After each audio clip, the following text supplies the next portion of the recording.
මේක දැක්කම මතක් වුණේ මතකනේ අර නෙළුම් පොකුණ හදන්න දුන්නා චීන සමාගමකට. හිටපු ජනාධිපතිවරයා මෛත්‍රීපාල සිරිසේන මහත්තයා කියනවා ඒ වංචා කරපු මුදල් ගැන කතා කරන්න මේ සමාගමේ ඇඩ්‍රස් එකක්වත් නැහැ. ගස් කපන එකට එක නීතියක්. ගස් කපනවයි කියලා රටට හෙලි කරපු තරුණියට තව නීතියක්. මුන්ට දෙයියන්ගේම පිහිටයි. මුන් දෙයියන්ගේ හාල් කැවිච්ච ආණ්ඩුවක්. මේ අදානිලයි මේ ශැංග්‍රිල්ලා මේ දෙගොල්ලෝ එකතු වෙලා තමයි දැන් මේ ලංකාවේ මර්මස්ථාන අත්පත් කරගන්න යන්නේ. ඉන්දියාවේ අගමැතිවරයා කිව්වහම අච්චෝ සිවල් නාදේ වගේ. හිවල් කෙඳිරිලි තියෙන්නේ. සිංහ නාදේ අපේ මිනිස්සුන්ට. හිවල් නාදේ ඉන්දියාවේ අගමැතිට. වියත්මගේ සීනි මංකොල්ලය පිළිබඳව අපි කතා කරන්න ඕනේ. විල්මාල් ට්‍රේඩින් වියත්මගේ සීනි මංකොල්ලය ගැන මේ රටේ ජනතාව මේ වෙලේ අවධානය යොමු කරලා තියෙන්නේ. ඒ වගේම අපි දන්නවා වර්තමාන ආණ්ඩුව විශේෂයෙන්ම ජනාධිපතිවරයා ඒ ජනාධිපතිවරණයේදී කිව්ව දෙයක් තමයි 130කින් වනගණත්වය වැඩි කරනවායි කියලා. 130කින් වනගණත්වය වැඩි කිරීම කොයික වෙතත් දැන් අපිට පේනවා රටේ නීතිය. අපි කී ජනාධිපතිවරයා කිව්වේ එක රටක් එක නීතියක් කියලා. හැබැයි අපි දන්නවා දැන් සර්ගේ ආණ්ඩුව යටතේ එක රටක් නීති දෙකක් බව අපිට පේන්න තියෙනවා. විමලවීර දිසානායකට එක නීතියකුයි අර භාග්‍ය අබේරත්න දැරියට එක නීතියකුයි. විමලවීර දිසානායක ගිහිල්ලා ගස් කපන එක ගස් හොරාව බේරගෙන එනවා. හැබැයි ගස් කපන එක ගැන කිව්ව අර දැරියගෙන් ප්‍රශ්න කරන්න පොලිසිය දුවනවා. ඒ නිසා සර්ගේ ආණ්ඩුවේ යටතේ සර්ගේ ආණ්ඩුව යටතේ එක රටක් නීති දෙකක් බව අපිට පැහැදිලි. ඒ වගේම අපිට අහන්න තියෙන දෙයක් තමයි මේ රටේ ජනාධිපතිවරයා ගෝඨාභය රාජපක්ෂ මහත්තයාද සරත් වීරසේකරද කියන එක. ගෝඨාභය රාජපක්ෂ මහත්තයා හවස කිව්වහම පළාත් සභා මැතිවරණය වහාම තියන්න කටයුතු කරනවායි කියලා රෑ වෙනකොට සරත් වීරසේකර කියනවා නෑ එහෙම තීන්දුවක් අපි අරගෙන නැහැ කියලා. ඒතකොට ජනාධිපති කවුද කියන එකත් රටට හෙළි කිරීමේ අවශ්‍යතාවයක් තියෙනවා. ඒ වගේම දැන් හොරු මතු වෙනකොට කම්බ හොරු ගැන කතා වෙනකොට මෙන්න දැන් අර පරණ පුරුදු විදියට මුස්ලිම් බිල්ලා මවමින් ඉන්නවා. බුර්කාව එළියට එනවා. බුර්කාව තහනම් වෙනවා. අන්තවාදීන් අත්අඩංගුවට ගන්නවයි කියනවා. අසාඩ් සාලිව අත්අඩංගුවට ගන්න යනවා. මේ හොරු එනකොට කම්බ හොරු එළියට මතු වෙනකොට මේක තමයි මේ ආණ්ඩුව යටතේ අපි රාජපක්ෂ ආණ්ඩුකරණයෙන් දැක්ක සාමාන්‍ය තත්ත්වය. ඔවුන්ගේ තියරිය. ඉතින් ඒ නිසා මේවා පිළිබඳව අපි බලාපොරොත්තු වෙනවා අද මාධ්‍ය සාකච්ඡාවේදී කතා කරන්න. දැන් අපි දන්න දෙයක් තමයි මේ වන විට මේ ලෝකයේම ව්‍යාප්ත වෙලා තියෙන COVID-19 වසංගතයට වඩා බරපතල වසංගතයක් බවට පත් වෙලා තිබෙනවා ලංකාවේ ගස් කැපීමේ වසංගතය.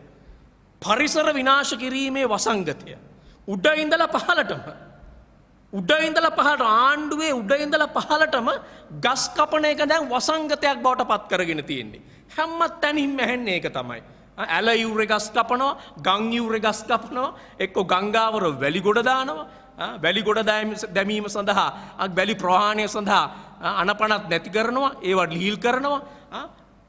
අලි කොරිඩෝවේ ඕන්නම් ගෙවල් හදාගන්න කියනවා. ඒ නිසා හතර වටේම දැන් අපි දැක්ක ඊයේ වන විට මේ ආණ්ඩුවට පක්ෂපාතී මාධ්‍යවලම පක්ෂපාතී සමාජ මාධ්‍යවලම පළ වෙනවා. අර කතරගම පූජා නගරේ ඒ අවට තියෙන ගස් ටික කපලා දාලා තියෙන මහා දැවැන්ත ගස්.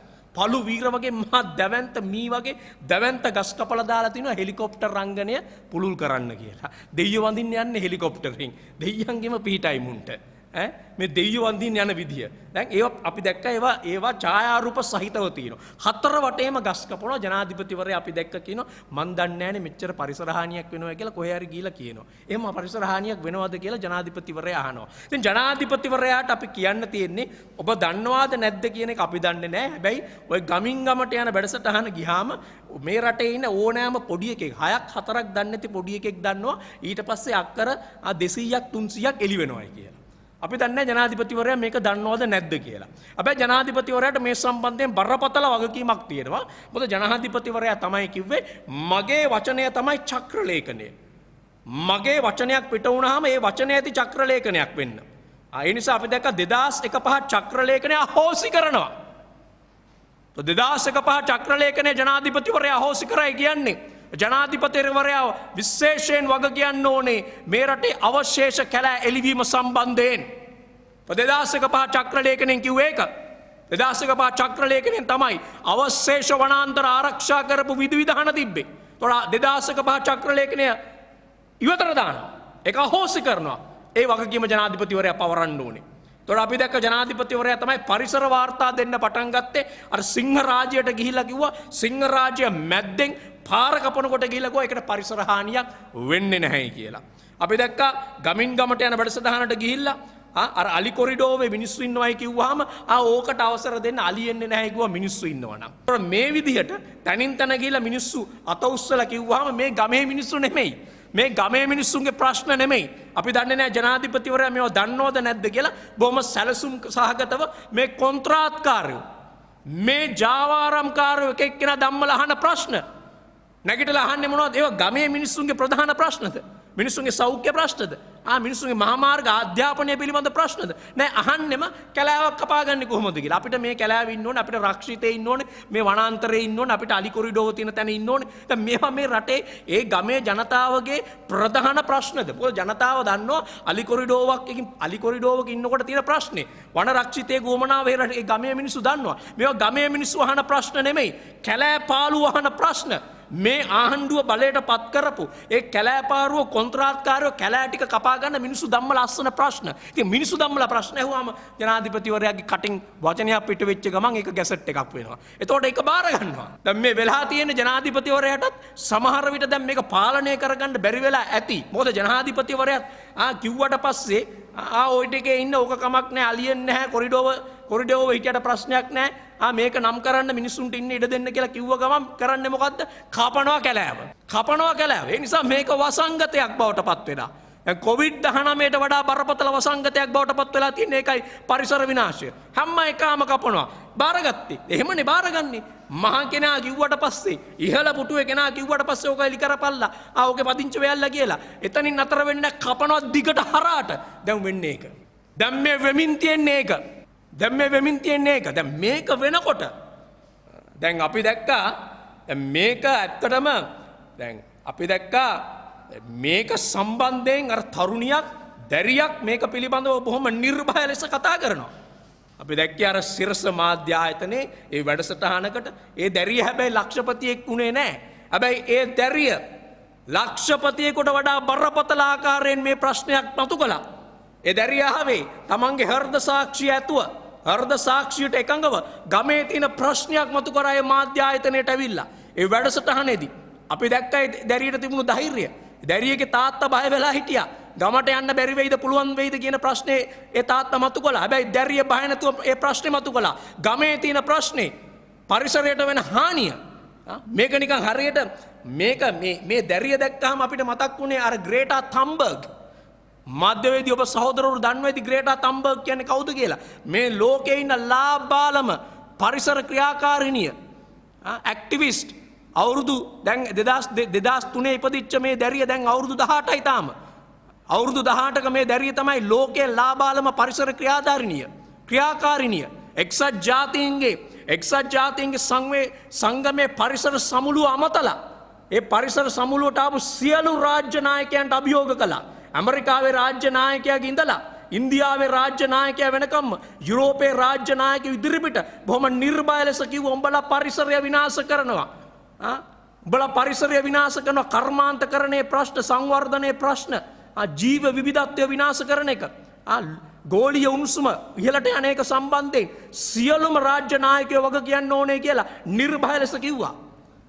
ඉතින් අපිට මතක් වුණේ මේ භාග්‍ය තරුණිය මේ දැරිය කතා කරනකොට ලංකාවේ ග්‍රේටා තම්බර්ග්ද කියලා. එහෙමනම් අපි දැක්කේ මේ ග්‍රේටා තම්බර්ග් එදා මේක මතු කරන්න කලින් අය ස්වීඩන් ජාතික තරුණියක් අය ස්වීඩන් පාර්ලිමේන්තුව ඉදිරිපිට ගිහිල්ලා තනියම ස්වීඩන් පාර්ලිමේන්තුව ඉදිරිපිට ගිහිල්ලා පාසල් දැරියක් එතකොට අවුරුදු 15යි. මේ 2018 අය බැනරයක් අය ප්ලකාඩ් එකක් උස්සගෙන හිටියා. ශිෂ්‍යාවක් විදිහට පරිසර හානියට විරුද්ධව තනියම. ඊට පස්සේ ඒ ශිෂ්‍ය ව්‍යාපාරයක් ඇති වුණා. පරිසර හානියට විරුද්ධව. හැබැයි ඇයගේ පිටිපස්සේ පොලිසිය ගියේ නෑ. මේකයි විශේෂත්වය. ස්වීඩන් පොලිසිය අයව හඹාගෙන ගිහිල්ලා අයව ප්‍රශ්න කළේ නැහැ. මොකද්ද කළේ? ස්වීඩන් කරේ මොකද්ද? ස්වීඩන් අයව යවුවා එක්සත් ජාතීන්ගේ සංවිධානයට. ඔයා මතු කරන්න ඕනේ ප්‍රශ්නේ එතන. අන්න රටවල් මේක ලෝකයට කියන්න පරිසර හානිය ගැන, ගෝලීය උණුසුම ගැන, මේ කාබන් ඩයොක්සයිඩ් වැඩි වෙන ගැන ලෝකයට කියන්න කියලා අයව ගෙනිච්චා එක්සත් ජාතීන්ගේ සංවිධානය ඉදිරිපිටට. ගෙනහිලා එක්සත් ජාතීන්ගේ සංවිධානයේ 2018 දී අය කතා කරනවා මේක. අන්න මේ ලෝකයේ රැක ගැනීම සම්බන්ධයෙන් ආණ්ඩුවකට තියෙන වගකීම. ආණ්ඩුවකට තියෙන වගකීම. මොකද්ද අපේ ආණ්ඩුව කරේ? දැන් මොකද්ද වෙන්නේ? දැන් මේ සර්ගේ ආණ්ඩුව මේ 130කින් වනගණත්වය වැඩි කරනවා කියලා පාරම් බාපු සර්ගේ ආණ්ඩුව මෙන්න යකට පොලිසිය යවනවා ඒ ළමයා ගෙවල් වලට. ලැජ්ජයිනේ. මහ කැහුටු ආණ්ඩුවක් නෙමේක. මේ අවුරුදු මේ තරුණියක් පිටිපස්සෙන් පොලිසිය යවනවා. හැබැයි ඔය නීතිය ක්‍රියාත්මක වෙන්නේ නැහැ විමල වීර දිසානායකට. අර විමල වීර දිසානායක ගිහිල්ලා අර කැලෑපාලුවෙක්ව ගස් කපපු හොරෙක්ව අරගෙන එනවා අත්අඩංගුවේ හිටපු හොරෙක්ව අරගෙන එනවා වන අඩවි නිලධාරීන්ගේ. එතකොට ඔය නීතිය නැහැ. ගස් කපන එකට එක නීතියක්. ගස් කපනවයි කියලා රටට හෙලි කරපු තරුණියට තව නීතියක්. මුන්ට දෙයියන්ගෙම පිහිටයි. මුන් දෙයියන්ගේ හාල් කැවිච්ච ආණ්ඩුවක්. දැන් මේක හෙලිදරව් කරපු ඒ මාධ්‍ය ආයතන වලටයි දැන් මේක හෙලිදරව් කරපු ඒ තරුණියටයි දැන් එයාව තමයි ඒගොල්ලන්ව තමයි මේ බිත්තියට හේතු කරන්නේ. මම ඒකයි කියන්නේ මේ ආණ්ඩුවේ තියෙන කැහුටුකම. අර බලන්නකෝ අර අවුරුදු 21ක අවුරුදු 18ක තරුණිය අපි ආඩම්බර වෙන්න ඕනේ. අපිට අවශ්‍ය කරන්නේ අද එහෙම නිර්භය මිනිස්සු මේ මහයුන් හැංගෙනකොට මේ අමන දේශපාලනඥයෝ කැලෑ කප ඇවිදිනකොට උන්ගේ තරව්කාරයෝ උන්ගේ කොන්ත්‍රාත්කාරයෝ කැලෑ කප ඇවිදිද්දි මේ තරුණියක් ඒ වගකීම ඒ අභියෝගේ බාර අරගෙන ඇවිල්ලා කිව්වා එහෙම වන විනාශයක් වෙනවයි කියලා. එහෙම වුණාම හොයන්න ඕනේ මොකද්ද වෙන්නේ කියලා. පොලිසිය ගිහලා හොයන්න ඕනේ තරුණියකට තියෙන ඉඩම් ගැන, ඒ තරුණියගේ තියෙන වත්කම් ගැන, ඒ තරුණිය ගැන ප්‍රශ්න කරන එක නෙමෙයි. ප්‍රශ්න කරන්න ඕනේ මොනවද උනේ? මොකද්ද වෙලා තියෙන්නේ? කොහෙද වෙන්නේ? ඒක හොයලා බලන්න ඕනේ. නම් දැක්ක මාධ්‍යවල අද පළ වෙනවා මෙන්න වෙලා තියෙන විනාශේ පින්තූර. ඒව හොයාගන්නවා කො ගිහිල්ලා. විමල වීර දිසානායකට එක නීතියකුයි. කැලක් කපනේ උන්ට එක නීතියකුයි. කැලක් කපනොයි කිව්ව තරුණියකට මේ තරුණයෝ මේ එන්නේ මේ අපේ ජවය. මේ එකකට තව නීතියකුයි. ඒ නිසා තමයි අපි කිව්වේ මේ ආණ්ඩුව ඇවිල්ලා පටන් ගත්තේම වනය විනාශ කරමින්. වනය විනාශ කරමින් වැඩේ පටන් ගත්තේ. ආවේ 130කින් මේක වැඩි කරනවායි කියලා. වනගණත්වය 130කින් වැඩි කරනවායි කියලා. හැබැයි අද වන විට මේක නිකන් වෛරසයක් වගේ. දකින්න එක. මේ තොරතුරු එන්නේ අර ඇල ළඟ අර ඇල රක්ෂිතේ එහෙන් කපනවා මේ ගංගා මේ ඉවුරු රක්ෂිතේ තව කපනවා ජල පෝෂිතේ එහෙන් විනාශ කරනවා කඩොලාන ටික එහෙන් විනාශ කරනවා කැලෑ ටික එහෙන් විනාශ කරනවා සිංහරාජ්‍ය මැදින් පාරවල් කපනවා මොලේ කලඳක් තියෙන උන් කරනවටද සිංහරාජ්‍ය මැදින් පාරවල් කපන එක ඒවට පරිසර වාර්තා දෙනවා රාජ්‍ය නායකයා ගිහිල්ලා 2005 චක්‍රලේඛන වෙනස් කරලා පරිසර අධිකාරිය ජනාධිපතිවරයාගේ යටතටපත් කළ වැඩක් නැහැ. නිකන් මේ ආයතන තමන්ගේ යටතටපත් කරපු ගමන් මේක නිකන් දෙවියන් වහන්සේ දේව බැල්මකින් වගේ මේ පරිසරය ආරක්ෂා වෙන්නේ නැහැ. ඒවායේ තියෙන නීති රීති ඉවත් කරාට පස්සේ චක්‍රලේඛන ඉවත් කරාට පස්සේ මොනවද ආරක්ෂා කරන්න තියෙන්නේ? හැම එකාට ඕන විදිහට කප යනවා. මේකයි වෙලා තියෙන්නේ මේ.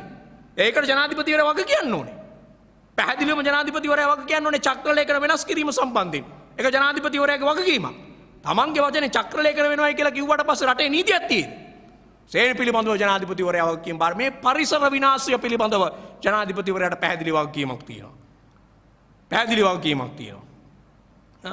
ඒ වගේම දැන් මේ විදිහට මේ එක පැත්තකින් මේව විනාශයන් වෙනවා. මේ විදිහට පරිසරය විනාශ වෙනවා. පරිසරය ගැන කතා කරන මිනිස්සුන්ට තර්ජනයන් එල්ල වෙනවා. ඒ මිනිස්සුන්ව හඹාගෙන යනවා. වංචනිකයෝ එහෙන් නිදහස් වෙනවා. ඒ ඇස්සේ තමයි මේ ඔක්කොම ඇස්සේ අන්න සුගර් ඩැඩි ඇවිල්ලා. ඒ ඇස්සේ සුගර් ඩැඩි කෙනෙක් ඇවිල්ලා. ඒ ඇස්සේ අපිට පේනවා අර සුගර් ඩැඩි කෙනෙක් ඇවිල්ලා තියෙනවා සජාත් මොහමඩ් මෞසූම්. අන්න සුගර් ඩැඩි ලංකාවේ. අපි දන්නේ නැහැ යාමද එයත් එක්ක තවත් අය ඉන්නවද කියලා. කොහොම වුණත් රටටම පැහැදිලි වෙලා තියෙනවා මේ විල්මා ට්‍රේඩින් එකයි වියත් ආණ්ඩුවේ සීනි මංකොල්ලේ. විල්මා ට්‍රේඩින් එකයි වියත් ආණ්ඩුවේ සීනි මංකොල්ලය. දැන් මේ විල්මා ට්‍රේඩින් එක කියන්නේ කවුද? දැන් මේ විල්මා ට්‍රේඩින් එක කියලා කියන්නේ ශැංග්‍රිලා අධිපතිවරයා. දැන් මේ ශැංග්‍රිලා අධිපතිවරයා මොන වගේ අනුග්‍රහයන් දැක්වුවද කියන එක මේ රටේ ජනතාව දන්නවා. මේ ශැංග්‍රිලා එක මුල් කරගෙන කොහොමද වියත් සභාවන් තිබුණේ? ওই වියත් සංගමය කොහොමද ශැංග්‍රිලා එකේ රැස්වුණු විදිය? කොහොමද ශැංග්‍රිලා එකේ ඒගොල්ලන්ගේ රැස්වීම් තිබුණු විදිය? ඒවට සලකපු විදිය, ඒවට අනුග්‍රහය දක්වපු විදිය, ඒවා මේ රටේ ජනතාව දැක්කා හොඳට. මේවා මේ රටේ ජනතාව දැක්ක. අපි දන්නේ නැහැ ඒවට ලැබෙන අනුග්‍රහයන්ද මේවා කියලා. හැබැයි ඊට එහායින් ගිය සම්බන්ධයක් තියෙන බව පේනවා. මොකද ලේසි නෑ මේ විල්මා ට්‍රේඩින් එකත් එක්ක ඒකේ පාර්ට්නර්ෂිප් එක ඔවුන්ගේ හවුල්කාරයා විදියට ඉන්නේ අදානි සමාගම. අදානිලා කියලා කියන්නේ අදානිලගේ වෙනත් විදියකින් අදානිලගේ ලංකාවේ ඒජන්තයා විදියට තමයි මේ ශැංග්‍රිලා අධිපතිවරයා කටයුතු කරන්නේ. මේ විල්මා ට්‍රේඩින් එක කටයුතු කරන්නේ. මේ සුගර් ඩැඩි කටයුතු කරන්නේ. එතකොට මේගොල්ලෝ එකතු වෙලා තමයි. දැන් බොහොම පැහැදිලි මේක නිකන් SMS එකක් නෙමෙයි. මේක බූවල්ලෙක් වගේ. මේකේ අදානිලත් ඉන්නවා. දැන් මේගොල්ලෝ එකතු වෙලා තමයි මේ අදානිලයි මේ ශැංග්‍රිලා මේ දෙගොල්ලෝ එකතු වෙලා තමයි දැන් මේ ලංකාවේ මර්මස්ථාන අත්පත් කරගන්න යන්නේ. දැන් නැගෙනහිර ජැටියට වෙන්න ගිය සීනි දිය වෙනවා වගේ. තව පොඩ්ඩෙන් නැගෙනහිර ජැටිය දිය වෙලා යනවා. සීනි දිය වුණා වගේ. හැබැයි ඒක නතර කරගත්තා. ඒක නතර කරගෙන කටේ කෙලහි දෙන්නත් කලින් බටහිර දෙනවයි කියලා සර්ගේ ආණ්ඩුව කිව්වා. දැන් මේ දෙන්නේ කාටද? මේ ගන්න යන්නේ කවුද? මේ අදානිලත් එක්ක මේක ගන්න යන්නේ කවුද? අදානිලගේ ඒජන්තයා. අදානිලගේ ලංකාවේ ඒජන්තයා. මේ විල්මා ට්‍රේඩින් එක. මේ ශැංග්‍රිලා අධිපතිවරයා ජනාධිපතිවරයා ආපු ගමන් ඔය ශැංග්‍රිලා එකට තමයි ශැංග්‍රිලා එකට එහයින් තියෙන අක්කර දෙක දුන්නේ. එයාගේ පළවෙනි විදේශ ආයෝජනය විදියට. ඔහොම තමයි වැඩ පටන් ගත්තේ. එතකොට දැන් මේ දැවැන්ත මුදලක් රුපියල් බිලියන 15.9ක් රුපියල් බිලියන 15.9ක් රටට අහිමි කරලා තියෙනවා. බදු විදියට අහිමි කරලා තියෙනවා. සත 25 රුපියල් 50 තිබුණු බද්ද සත 25 ගල අන්තිමේ සත 40ට ගෙනහිල්ලා මේකේ රටට අහිමි කරපු බද්ද රුපියල් බිලියන 15.9යි. දැන් මේක නිකන් හතරවරන් කියන්න නිකන් මේක නිකන් කරකවන්න අපි දැක්ක රාජ්‍ය නිලධාරීන් ඇවිල්ලා මුදල් අමාත්‍යාංශයේ ලේකම්වරයා ඇවිල්ලා කියනවා නෑ ඒක නිකන් මිරිඟුවක් වගේ මේකෙන් කාටවත් නිකන් හානියක් උනේ නෑ. කොහොමද හානියක් උනේ නැත්තේ? මොකද්ද ජනතාවට ලැබිච්ච සෙත? මොකද්ද මේකෙන් සීනි ටික අඩු වුණාද? ඒ මුදලටමයි සීනි දුන්නේ. ජනතාවගේ සීනි මුදල් සීනි ගන්න ජනතාවගේ සීනි මිල අඩු වුණෙත් නැහැ. ඒ කියන්නේ මේ රටේ ජනතාව පාරිභෝගිකයට සීනි මිල අඩුවෙන් දුන්නෙත් නැහැ. එතකොට රටට බදු ටික ලැබුණෙත් නැහැ. එතකොට මේ බදු විදියට රුපියල් බිලියන 15.9ක් මංකොල්ල කාලා තියෙන්නේ. රටේ ධනය මංකොල්ල කාලා තියෙන්නේ. ඒතර මේක පහුගිය යහපාලන ආණ්ඩුව කාලේ අර මොරදීපු කෑගහපු තටම කෑගහපු විමල් වීරවංශලා ගම්මන් පිළලා කෑගහපු ඒ මහ බැංකු බැඳුම් කරයටත් වඩා බරපතල වංචාවක්. ඒක බිලියන 1.9ක් නම් මේක බිලියන 15.9ක්. මහ දැවැන්ත මුදලක් මංකොල්ල කාලා තියෙන්නේ. දැන් ඒක එතනින් අතර වෙලා නැහැ. විල්මා ට්‍රේඩින් එක සම්බන්ධ වෙලා තියෙන මහා පොල්තෙල් වංචාවකට. දැන් මේ බලන්නකෝ මුන් කොතරම් කැහුටු මහ කාලකන්ණි ජාවාරම්කාරයෝද කියලා මිනිස්සුන්ගේ එදා වේලට ඕන දේවල්නේ. පොල්තෙල් ටික සීනි ටික මුන් ඒකෙන් ගහනවා කියන්නේ මොන වගේ පඩත්තලයෝද? මුන්ට අපි කියන්නේ පඩත්තලයෝ කියලා. මුන්ට අර අපේ භාෂාවෙන් කියනවනම් මුන්ට කාලා ඇඳලා ඉන්න පුළුවන්ද? මුන්ට හරිනම් ලේබඩ යන්න එපා. යකෝ මේ අපේ සීනි ටිකටයි පොල්තෙල් ටිකටයි මේ කරපු ටිකට. එහෙම ඒගොල්ලන් ආරක්ෂා මේක නිකන් මතුනේ නෑ මතක තියාගන්න. මේ ජාවාරම්කාර මේ සමාගම් මූල්‍ය වලට මේ තරම් ඉඩ ලැබුණේ කොහොමද? ඒකට ඉඩ ලැබුණේ දේශපාලන රැකවරණය. නිකන් හිටියේ නෑ. ඊට පස්සේ මේ වියත් සභාපතිවරු පත් කළා සතොසට වගේ මේ දෙගොල්ලෝ එකතු වෙලා මේවා මේ ගනුදෙනු කරලා මේකෙන් මුදල් මේවෙන් සීනි අරගෙන දිගටම සීනි අරගෙන මිනිස්සුන්ව මංකොල් මිනිස්සුන් අමාරුවේ දාලා මේ බදු මුදල් වංචා කරුවේ. ඒ නිසා තමයි මේක නිකන් නෙමෙයි. මේක නිකන් විල්මා ට්‍රේඩින් සහ වියත් හවුල. විල්මා ට්‍රේඩින් වියත් හවුලේ සීනි මංකොල්ලය. විල්මා ට්‍රේඩින් සහ වියත් හවුලේ සීනි මංකොල්ලය. වියත් ආණ්ඩුව පත් කරපු සභාපතිවරු තමයි මේවට මැදිහත් උනේ. ප්‍රෙවෙනි තත්වයකට අද වැටිලා තියෙන රට. මේක නිකන් කැලෑ පාළුවයි මංකොල්ලකාරයෝයි. මේ කැලෑ පාරුවයි මංකොල්ලකාරයෝ එකතු වෙලා කරන ආණ්ඩුවක්. ඒ නිසා තමයි අපි පහුගිය කාලේ කිව්වේ මේ එන්නේ නව ලිබරල් වැඩපිළිවෙල. නව ලිබරල් වැඩපිළිවෙල තමයි ඒ රටේ තියෙන මර්මස්ථාන ඒ වගේම රටේ ආයේ රටේ ජනතාවට වැදගත් වෙන, ඒ පොදු යහපතට වැදගත් වෙන ඒ සියලු දේවල් මංකොල්ල කන එක. ඒක මංකොල්ල කන්නේ නිකන් නෙමෙයි. ඒ ජාවාරම්කාර ඒ සමාගම් මූල්‍ය සහ සමාගම් මූල්‍යත් එක්ක එකතු වෙච්ච අධිකාරීවාදී දේශපාලන යන්ත්‍රණය. ඒ අධිකාරීවාදී දේශපාලන යන්ත්‍රණය තමයි සර්ගේ මේ ආණ්ඩුව. මේ සර්ගේ ආණ්ඩුව ලබා දීලා තියෙන්නේ. එතකොට මේක ආරක්ෂා කරන්නේ කොහොමද? දැන් මේ මංකොල්ලේ ඉස්සරහට එනකොට, මංකොල්ලේ රටට විවෘත වෙනකොට, මේක ගැන කතා වෙනකොට මෙන්න දැම්ම දඩාස් ගහලා කවද ගන්න පුළුවන්, ලේසියටම ගන්න පුළුවන් මුස්ලිම් කාර්යව. ගත්තටක් ගාලා මුස්ලිම් කාර්යයත්. දැන් මේ සැරේ ගත්තේ බුර්කාව. ධම්ම බුර්කාව. මොකද්ද මේ අමන වැඩේ? බුර්කාව. දැන් මේ මූණ වහගෙන යන එක හත්තිලා දැන් මූණ වහගෙන යන එක සාමාන්‍ය දෙයක් වෙලා. මුස්ලිම් කාර්යයන්ට විතරක් නෙමෙයි. දැන් සිංහල දෙමළ ඔක්කොම උන්ට මූණ වහගෙන යන්න වෙලා තියෙන්නේ. දැන් මූණවල් වහගෙනනේ අපි යන්නේ පාරේ. පොඩ්ඩක් අරගෙන යනවා. ඒ අරගෙන යන්නෙත් ඉතින් කරන්න දෙයක් නැති හින්දා. මූණවල් වහගෙන දැන් සම්පූර්ණ ශීල්ඩ් දාගෙන වයිසර් දාගෙන මිනිස්සු යන්නේ. මූණවල් වහගෙන යන යුගයක් මේක. මොන අමන වැඩක්ද දැන් මේ බුර්කාව තහනම් කරනවායි කියන එක. දැන් එහෙන් එක පැත්තකින් එක්සත් ජාතීන්ගේ මේ යෝජනාවට එරෙහිව ලංකාවට පක්ෂව ඡන්ද ගන්න යන්නේ මුස්ලිම් මිනිස්සුන්ගේ මුස්ලිම් ආණ්ඩුවලින්, මුස්ලිම් රටවලින්. දැන් මුස්ලිම් රටවලින් ඡන්ද ගන්න කලින් මෙහෙමනම් මුස්ලිම් මිනිස්සුන්ගේ බිත්තියට හේතු කරන්නේ. ඡන්ද ගත්තට පස්සේ කොහොමද සලකයිද? එළවෙලව ගහන්නේ. ඡන්ද ගත්තට පස්සේ එක්සත් ජාතීන්ගේ මහමණ්ඩලය, එක්සත් ජාතීන්ගේ මානව හිමිකම් කවුන්සිලේ ඡන්ද ටික ගත්තට පස්සේ ගහන්නේ එළවෙලව. මොකද මේ හොරු මතු වෙනවා. කැලෑපාලුව මතු වෙනවා. උන්වැලි වෙනකොට අනික් පැත්තට මේක ගහන්න. මේක හරවන්න, මිනිස්සුන්ගේ අවධානය වෙනතකට යොමු කරන්න. අපි කියන්නේ මේ පැසිව් රෙවොලියුෂන් එක. මේක තමයි අර මිනිස්සුන්ගේ දේශපාලනය විතන් කරන එක. දේශපාලන අරගලය විතන් ඕක හැමදාම රාජපක්ෂ ආණ්ඩු කරපු එක. ඔයගලන්ට මතක නම් 2013 අර පැකර් රැවිල්ලා පණත් ගෙනල්ලා මෙහෙ කැසිනෝ ගහන්න යනකොට මොකද්ද කළේ? කැසිනෝ ගහන්න යනකොට අර ආණ්ඩුවේ කුලියට ගත්ත ඉන්නවනේ, කුලී හේවාය වගේ. අර ආණ්ඩුවේ කොන්ත්‍රාත් භික්ෂූන් වහන්සේලා, අර කොන්ත්‍රාත් සේනාවල් ඉන්නවනේ. අර සේනාව, මේ සේනාව, කොන්ත්‍රාත් සේනාවල්. ඒ කොන්ත්‍රාත් භික්ෂූන්ලා ධම්මලා ගෙනාව එකක්. මොකද්ද? හලාල් ප්‍රශ්නේ. ගෙනාව හලාල් වැඩේ. හලාල් වැඩේ ගෙනල්ලා පාරට බස්සලා කෑ ගහනවා. අන්න පැකරට මේක දෙන්න ගියා. සෝබිත හාමුදුරුවෝ යන්තම් පාරට වැස්සා. මතකනම් සෝබිත හාමුදුරුවෝ පාරට බැස්සේ. උන්වහන්සේ පාරට බැස්සින්ද මේක බ්ලොක් වුණා. එදා පාරට බැස්ස උන්වහන්සේ. ඒ වගේම අපි දැක්කනේ අර විහාර දේවාලගම් පනත වෙනස් කළා. මේක ඔක්කොම සම්පූර්ණයෙන්ම ආණ්ඩුව අතට ගන්න ගියා විහාර දේවාලගම්. අන්තිමේදී මහානායක හාමුදුරුවරු පත් කරන එකත් ආණ්ඩුව යටතට පත් කරන්න ගියා. එහෙම ගන්න යනකොට ඒකට විරුද්ධව සෝබිත හාමුදුරුවෝ පාරට බහිනකොට ආයිත් ගෙනාවා මුස්ලිම් විරෝධය. ආයිත් ගෙනාව අන්තවාදය, මුස්ලිම් අන්තවාදය කියලා. දැන් දැන් ආයි සූදානම් වෙන්නේ ඒකට.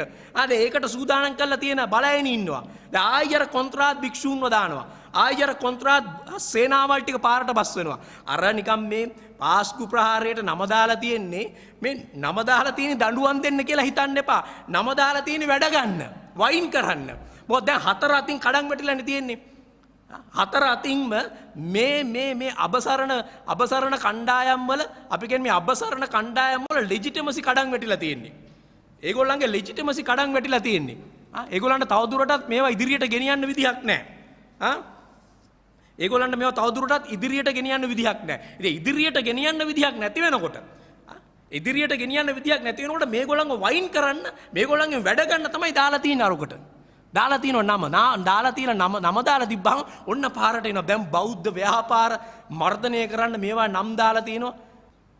අපි බෞද්ධ ව්‍යාපාර ඉතිහාසය දැක්කා. අපි ධර්මපාලතුමාගේ, අනගාരിക ධර්මපාලතුමාගේ බෞද්ධ ව්‍යාපාර දැක්කා. හෙන්රි ස්ටීල් ඕල්කට්ලාගේ බෞද්ධ ව්‍යාපාර දැක්කා. ඒවා පිළිබඳ අපිට මතවාදී ප්‍රශ්න තියෙනවා. බෞද්ධ ව්‍යාපාර අපි දැක්කා. මේවා බෞද්ධ ව්‍යාපාරද?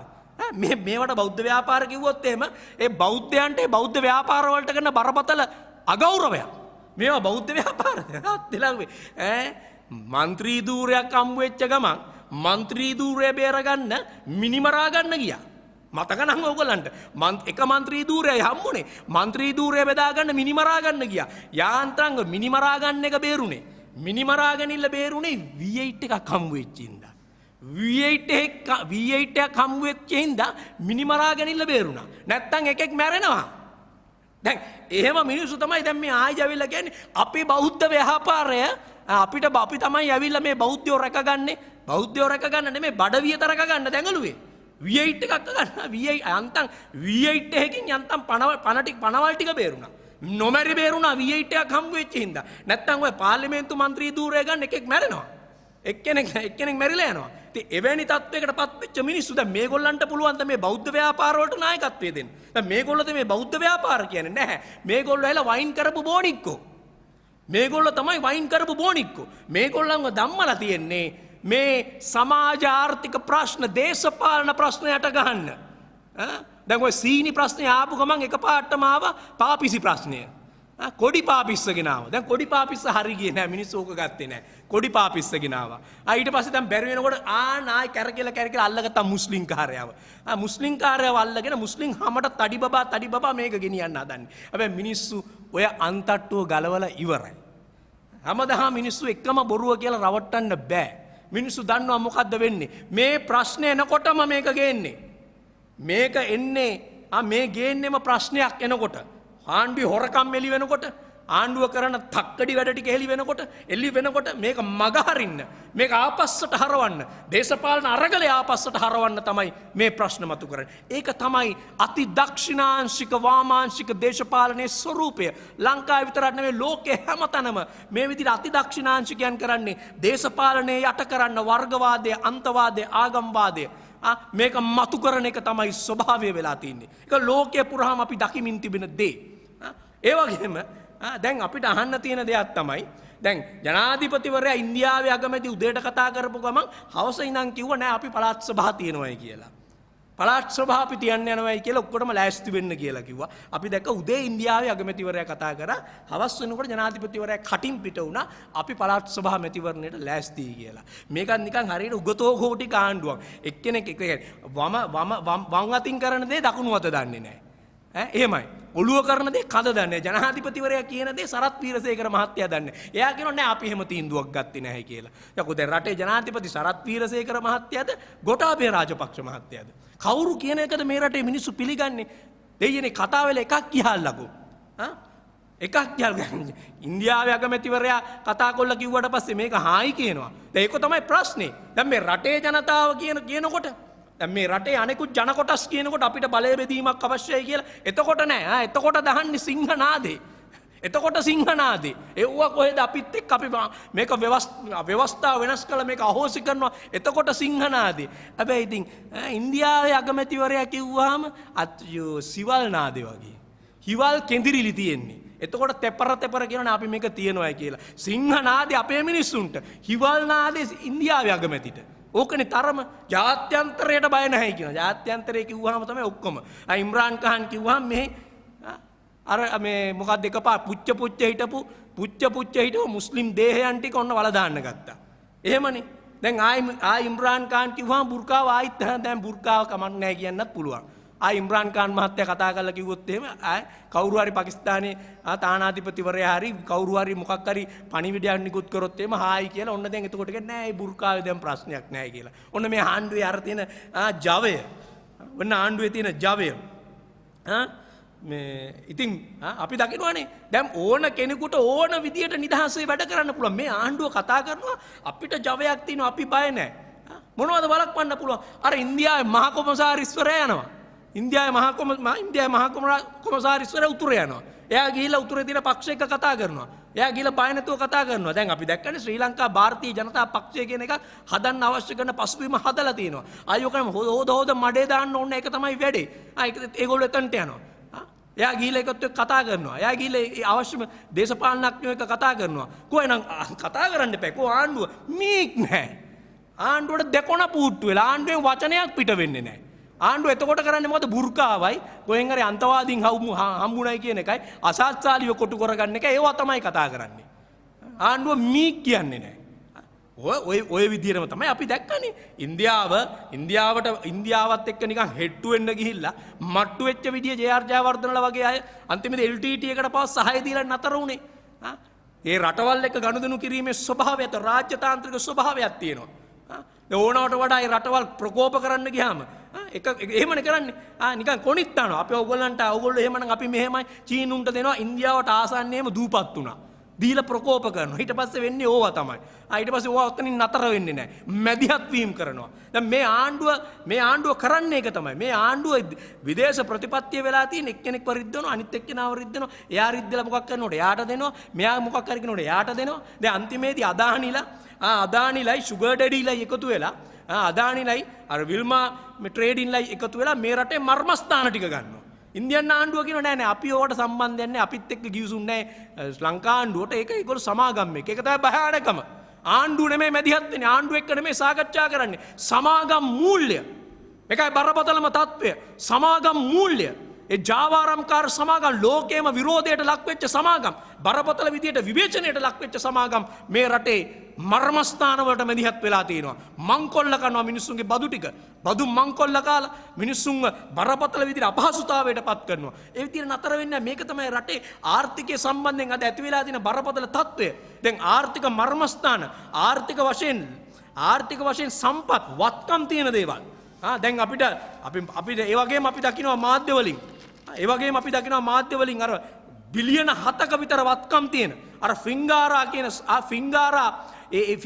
කියන කෝපරේෂන් එක ඒගොල්ලන්ගේ ප්‍රොපර්ටි ඩෙවලොප්මන්ට්ලට අයිති ඒගොල්ලන්ට අයිති කරන මහා දැවැන්ත ඒ වත්කම් ප්‍රමාණය ඒක ඉන්වෙස්ට් කරන්න බාර දෙනවා මේ ZR කියන සමාගමකට. මොකද්ද මේ ZR කියන සමාගම? ZRA කියන සමාගම මේ ZRA කියන සමාගමට ඒගොල්ලන්ගේ වගතුකක් දන්නේ නැහැ. හැබැයි ඒකට මහ බැංකුවේ අනුමැතිය ලැබෙනවා. මේ මහ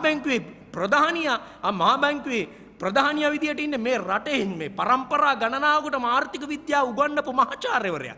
කොහොමද මේ වගේ සමාගමක් මේ ZRA කියන සමාගමේ තියෙන ශක්්‍යතාවය මොකද්ද? මොකද්ද ඒගොල්ලන්ගේ තියෙන ස්ට්‍රෙන්ත් එක?